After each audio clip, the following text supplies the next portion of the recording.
നമസ്കാരം. ഇന്ന് ഇവൈറ്റൽ ആർഎക്സിൽ ഒരു ബ്രാഞ്ചിൽ നിന്നും മറ്റൊരു ബ്രാഞ്ചിലേക്ക് എങ്ങനെയാണ് നമുക്ക് സ്റ്റോക്ക് ട്രാൻസ്ഫർ ചെയ്യുന്നത് നമുക്ക് നോക്കാം.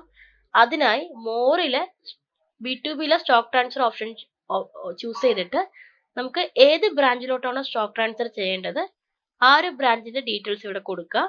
അതിനുശേഷം ഇവിടെ ഏത് പ്രൊഡക്റ്റ് ആണോ സ്റ്റോക്ക് ട്രാൻസ്ഫർ ചെയ്യേണ്ടത് ആ പ്രൊഡക്റ്റിന്റെ ഡീറ്റെയിൽസ് നമുക്ക് ഇവിടെ കൊടുക്കാം.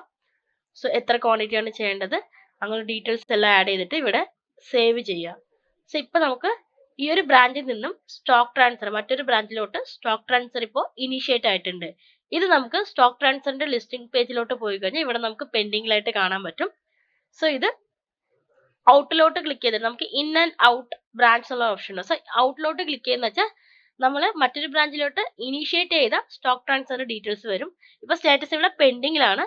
സോ പെൻഡിങ്ങിലുള്ള പ്രോഡക്റ്റിന്റെ അതായത് പെൻഡിങ്ങിലുള്ള സ്റ്റോക്ക് ട്രാൻസ്ഫർ നമുക്ക് എഡിറ്റ് ചെയ്യാനോ അല്ലെങ്കിൽ നമുക്ക് ക്യാൻസൽ ചെയ്യാനുള്ള ഓപ്ഷൻ ഒക്കെ ഇവിടെ അവൈലബിൾ ആണ്. പ്രിന്റ് ചെയ്യാൻ ലോഗ് ഡീറ്റെയിൽസ് ഒക്കെ ഉണ്ട്.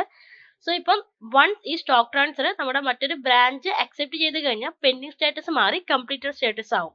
സോ കംപ്ലീറ്റഡ് സ്റ്റാറ്റസിലോട്ട് മാറിക്കഴിഞ്ഞാൽ നമുക്ക് പിന്നീട് ഇത് ഡിലീറ്റ് ചെയ്യാനോ എഡിറ്റ് ചെയ്യാനോ ഒരു ഓപ്ഷൻ ഉണ്ടാവില്ല.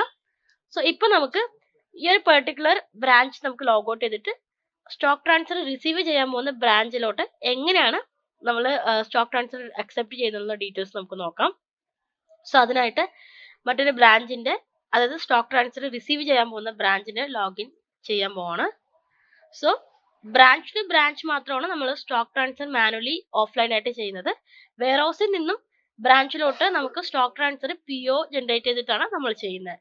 സോ ഇവിടെ നമുക്ക് നോട്ടിഫിക്കേഷൻ ലഭ്യമാവും. അതുപോലെ തന്നെ മോറിനകത്ത് B2Bയിലെ താഴെ സ്റ്റോക്ക് ട്രാൻസ്ഫർ എന്ന ഓപ്ഷനിലോട്ട് വന്നു കഴിഞ്ഞാൽ ഇവിടെ നമുക്ക് ഇൻ അതായത് റിസീവ് ആയി എന്നുള്ള ഓപ്ഷനിലോട്ട് ഇന്നിലോട്ട് ക്ലിക്ക് ചെയ്ത് നമുക്ക് സ്റ്റോക്ക് ട്രാൻസ്ഫർ റിസീവ് ചെയ്ത ഡീറ്റെയിൽസ് ഇവിടെ കാണാൻ പറ്റും. ഏത് ഫാർമസിയിൽ നിന്നാണ് സ്റ്റോക്ക് ട്രാൻസ്ഫർ ചെയ്തേക്കുന്നത് ആ ഡീറ്റെയിൽസ് ഒക്കെ ഇവിടെ കാണാൻ പറ്റും. സ്റ്റാറ്റസ് ഇവിടെ പെൻഡിങ്ങിലായി കാണാൻ പറ്റും.